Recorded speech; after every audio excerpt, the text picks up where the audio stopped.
Hi, everyone. Steve Adubato. I want to welcome our colleague, Jeff Kanige, who is the editor of this publication, Everything You Ever Wanted to Know About or Need to Know About Business in New Jersey. Yeah, that's Stephen Colbert, but it's not all about Stephen Colbert. It's about business in the state, NJBIZ. Jeff, how are we doing? All right, Stephen, how are you?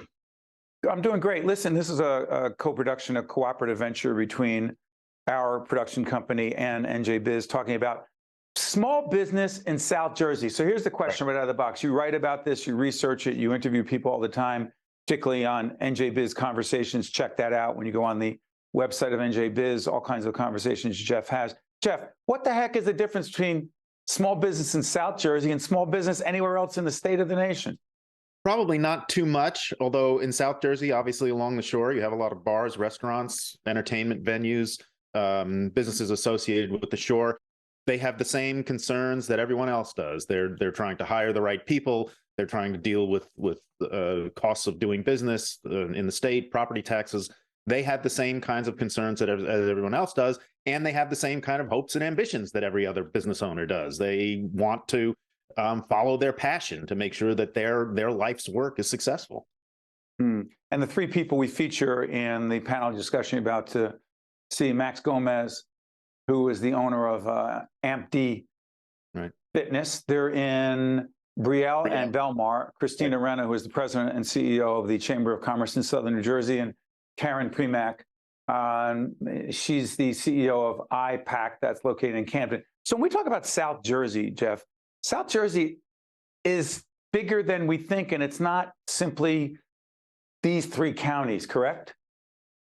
Right. It's a state of mind, for one thing. People in South Jersey. Well, when you talk to people in South Jersey, they are concerned that they get the short end of the stick all the time, particularly in the media, which is natural in that there is simply more going on in the northern part of the state. There are more people, there's more economic activity. It just stands to reason that we're going to pay more attention to the counties in the north. And folks down in South Jersey rightly believe that they're just as important to the economic future as the state as the North is, particularly, again, with tourism along the shore in Atlantic City with casino gambling. And there's been a concerted effort from folks down there to diversify the economy, to make it more like the rest of the state, in that there is not just one simple dominant industry like tourism or gambling.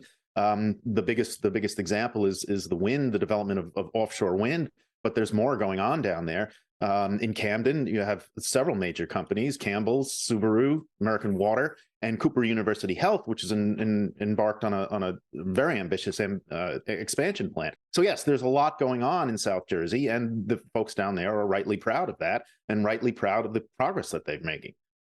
Yeah, from your writing, your research, your work as a journalist covering business issues in the state, do you have any sense that the pandemic, 3 years plus in, has impacted small business in Southern New Jersey in any significantly different way than the rest of the state?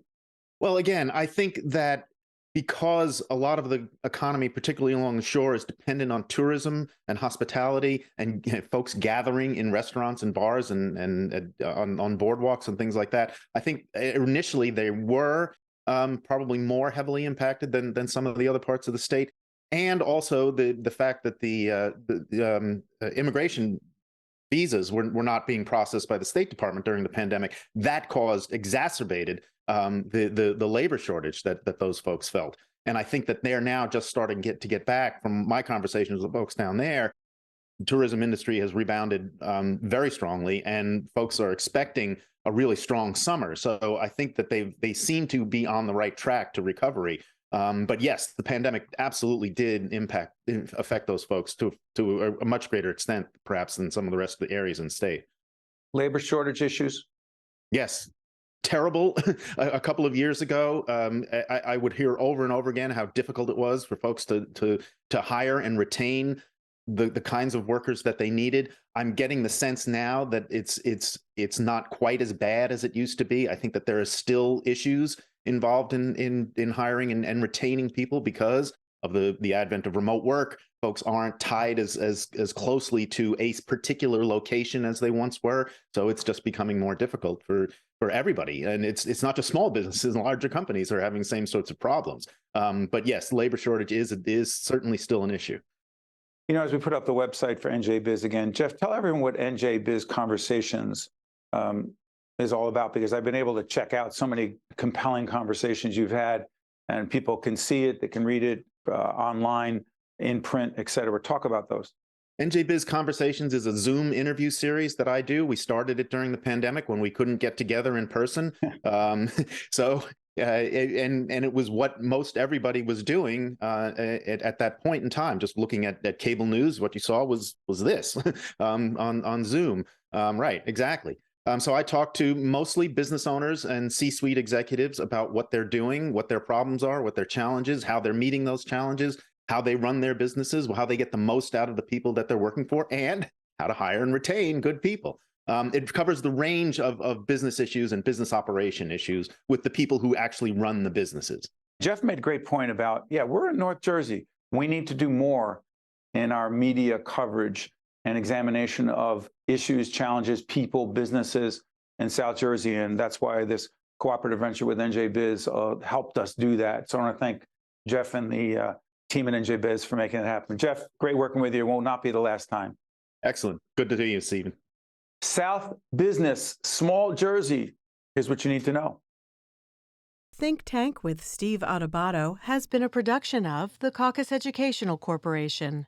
Funding has been provided by Wells Fargo, the New Jersey Economic Development Authority, the Turrell Fund, supporting Reimagine Childcare, Delta Dental of New Jersey, NJM Insurance Group, Choose New Jersey, the Port Authority of New York and New Jersey, Hackensack Meridian Health, and by PSC&G.